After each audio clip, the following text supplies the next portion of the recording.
아프리카의 눈물을 닦아주는 날, 제자들이 예수님께 기도하는 법을 가르쳐 달라고 부탁했을 때 예수님의 첫 응답은 명료했습니다. 오늘 저희에게 일용할 양식을 주십시오. 그 기도를 가르쳐 준 지 벌써 2000년이 흘렀으나 아직도 굶주림에서 벗어나지 못한 사람은 우리가 생각하는 것보다 훨씬 많습니다. 특히 아프리카 인류 문명의 발상지임에도 그곳에서 살아가는 사람들의 삶의 목표는 오로지 먹는 것일 정도로 열악하기만 합니다. 인간의 기본적인 권리가 무시되는가 하면 기초 교육을 받을 기회도 막혀 있는 사람들이 많습니다. 나는 아프리카에 갈 때마다 그 숙제를 풀기 위해 많은 일을 했습니다. 마침 선악평화상 위원회가 2019년 세 번째 의제로 아프리카의 인권과 개발을 표방했을 때 숙제 하나가 해결되었다는 마음에 매우 반가웠습니다. 아프리카 개발은행의 아킨우미 아데시나 총재와 여성인권운동가 와리스 디리는 내가 늘 생각해온 실천의 의인이었습니다. 나이지리아의 가난한 농가에서 태어난 아데시나 박사는 어려서부터 어떻게 하면 농업을 부흥시킬 수 있을까를 고민하며 장래의 풍요로운 아프리카를 만들겠다는 꿈을 키웠습니다. 미국 퍼듀 대학에서 공부한 뒤 아프리카로 돌아가 30년 동안 농업 혁신을 이끌어 수억 명이 굶주림에 벗어날 수 있게 해주었습니다.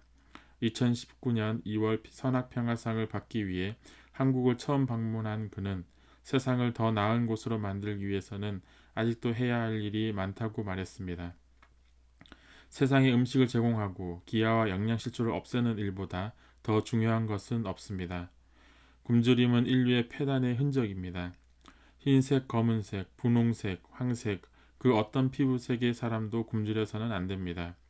그것이 바로 선악평화상의 상금 50만 달러 전액을 월드 헝거 파이터스 재단을 위해 쓰려는 이유입니다. 그의 꿈은 일찍이 내가 주창하고 호소했던 평화의 한 방법이자 실천이었습니다. 나는 그가 언제까지나 뜻을 굽히지 않고 참된 일을 계속할 수 있도록 격려했습니다. 또 한 명의 수상자인 와리스 디리는 여자로서 헤쳐나오기 어려운 길을 극복해온 의지의 아프리카 여성입니다. 그녀는 소말리아 유목민의 딸로 태어나 5살 때 할례를 당하고 내전과 굶주림, 탄압 속에서 어린 시절을 보냈습니다.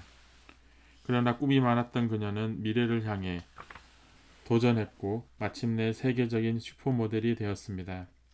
1997년 아프리카 여성 수억 명을 대표해 할례 경험을 고백하면서 그녀의 인생이 바뀌었습니다. 인권운동가로서 눈부신 활동을 시작했고 유엔의 할례 근절을 위한 인권 홍보대사로 임명되어 아프리카 15개 나라에서 여성 할례 금지를 명시한 마푸토 의정서의 비준을 이끌어냈습니다. 또한 2012년 유엔이 여성 할례를 전면 금지하는 결의안을 상정해 만장일치로 통과될 수 있도록 큰 역할을 했습니다.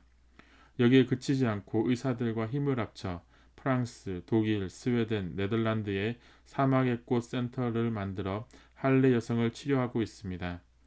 나아가 아프리카 여러 곳에서 여성 자립을 돕는 교육기관을 운영합니다. 아프리카 몇몇 곳에서 자행되는 여성 할례는 종교나 민족, 고유의 전통이 아닌 단지 폭력적 간습에 불과합니다.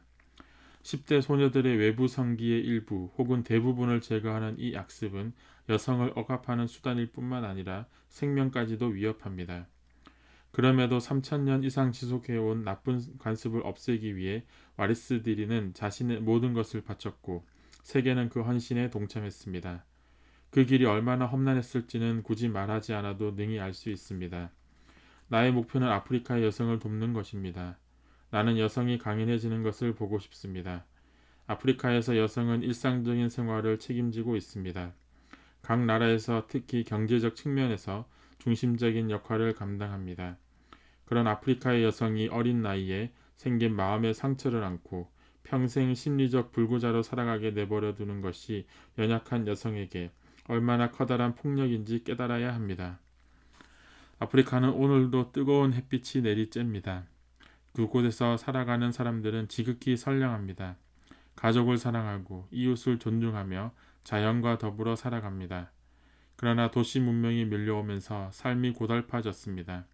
그들이 흘리는 눈물을 닦아주어야 할 사람은 바로 우리 모두입니다. 이제 선악평화상은 새로운 세계를 향한 아름다운 그림을 그려가고 있습니다.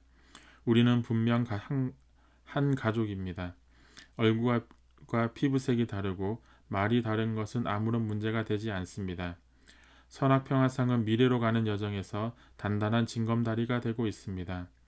지구촌 어디에서나 참된 마음으로 땀 흘리는 의로운 사람들의 참된 친구입니다. 선악평화상이 뿌린 평화의 씨앗은 지구라는 말에서 가장 큰 열매를 맺는 평화의 아름드리 나무로 자랄 것입니다.